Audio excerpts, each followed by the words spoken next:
Hi hello.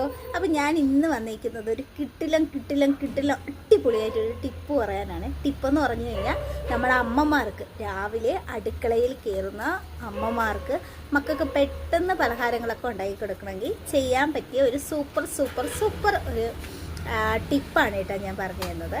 വേറെ ഒന്നുമല്ല, നമ്മൾ സവാള ഉണ്ടല്ലോ, നമ്മൾ സവാള രാവിലെ എണീറ്റ് കിരികിരികിരിക്കുമ്പോൾ സവാരി കിരികിരി എന്ന് പറയും പോലെ സവാള നമ്മൾ കിരികിരികിരി അരിയുന്ന സമയത്ത് നമ്മളറിയാതെ നമ്മളെ കണ്ണിൽ നിന്ന് ഇങ്ങനെ കണ്ണുനീര് വന്നുകൊണ്ടിരിക്കുമല്ലേ. എന്ന് വെച്ചാൽ നമ്മൾ കരഞ്ഞുകൊണ്ടിരിക്കും. അല്ലാതെ കത്തി കൊണ്ട് കട്ട് ചെയ്യുന്ന കാര്യമാണ് പറയുന്നത്. മറ്റേ ചോപ്പറൊക്കെ ഉണ്ടല്ലോ, അല്ല തൊലി കളഞ്ഞിട്ട് ചതച്ചെടുക്കുന്ന സംഭവം അല്ല ഞാൻ ഉദ്ദേശിച്ചത്. അല്ല, നമ്മൾ മുട്ടക്കറിക്കും ബാക്കിയുള്ളതിനൊക്കെ നമ്മൾ അരിയുമല്ലോ, നീളത്തിന് അരിയുമല്ലോ. അപ്പോൾ അതരിയുമ്പോൾ നമ്മൾ എന്ത് ചെയ്യും? കരഞ്ഞ് ഞാൻ അങ്ങനെയാണ്. എനിക്ക് രാവിലെ മുട്ട പൊരിക്കുമ്പോഴും കൊച്ചുങ്ങൾക്ക് കൊണ്ടുപോകാനായിട്ട് രാവിലെ മുട്ട പൊരിക്കുമ്പോഴേക്കും എനിക്ക് സവാള അരിയുമ്പോൾ ഞാൻ രാവിലെ ഇങ്ങനെ കരഞ്ഞുകൊണ്ടാണ് ചെയ്യുന്നത്. ഞാൻ തന്നെ കണ്ടുപിടിച്ചൊരു കാര്യമുണ്ട് കേട്ടോ.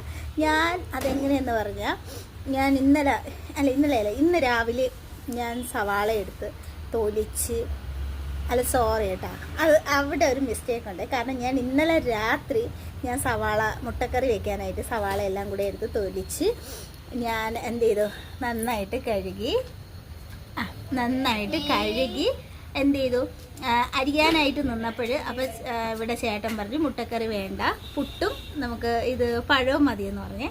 അതുകൊണ്ട് ഞാൻ അപ്പോഴേ എടുത്ത് ഇതെല്ലാം കൂടെ കഴുകിയിട്ട് ഈ തൊലിച്ച സവാള എല്ലാം കൂടെ എടുത്ത് ഫ്രിഡ്ജിനകത്ത് വെച്ചിട്ട് ഇന്ന് രാവിലെ ഞാൻ പിന്നെ നമ്മുടെ ദോശയുടെ കൂടെ മുട്ടക്കറിയാണ് വെച്ചത്.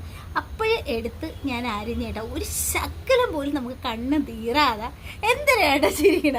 നിങ്ങൾ ചെയ്ത് നോക്കുമ്പോൾ അറിയാം ശരിക്കും അത് ഉള്ളതാണോ ഇല്ല എന്നുള്ളത്. ചെയ്ത് നോക്കിയാലേ അറിയാതെ. എന്നിട്ട് നിങ്ങൾ കമന്റ് ഇടും, എനിക്കൊരു കുഴപ്പമില്ല. അപ്പൊ ഞാൻ ഇന്നത്തേക്കുള്ള സാധനം ഇന്നലെ നിങ്ങൾ പൊളിച്ച് കഴുകി ഫ്രിഡ്ജിനകത്ത് വയ്ക്കുക. അതിന് രാവിലെ എടുത്ത് അരിയുക. അത് കഴിഞ്ഞിട്ട് നിങ്ങൾക്ക് വേറെ കുഴപ്പങ്ങളൊന്നും ഇല്ല എങ്കിൽ ഈ പറഞ്ഞ കാര്യം സക്സസ് ആണ്. കണ്ണ് നീറത്തില്ല, നമുക്ക് സുഖമായിട്ട് അരിഞ്ഞെടുക്കാം. നമ്മൾ ഈ കീരയും അതും ഇതൊക്കെ നമ്മൾ അരിയത്തില്ലേ, അതുപോലെ നമുക്ക് സുഖമായിട്ട് അരിഞ്ഞെടുക്കാം. ആവശ്യമേ ഇല്ല. പിച്ചാത്തി ഇല്ലാതെ പിന്നെ എങ്ങനാ? പിച്ചാത്തിയാണ്. പിച്ചാത്തി വെച്ച് സവാള പിച്ചാത്തി വെച്ച് നമുക്ക് അരിഞ്ഞെടുക്കാം. പിച്ചാത്തി വെച്ച് സവാള കരയാതെ ആ പാട്ടുകൂടെ പാടാൻ നമുക്ക് നന്നായിട്ട് അരിഞ്ഞെടുക്കാം. ഇത് വേറെ ഒന്നുമല്ല, നല്ല കാര്യം തന്നെയാണ്. ഇപ്പൊ നമുക്ക് നാളത്തെ ആവശ്യത്തിന് നമുക്ക് ഇന്ന് രാവിലെ ഇന്ന് രാത്രി തന്നെ നമുക്ക് പൊളിച്ച് ഫ്രിഡ്ജിനകത്ത് വയ്ക്കുക. നാളെ ആ തണുപ്പോടെ എടുത്ത് അരിയുക.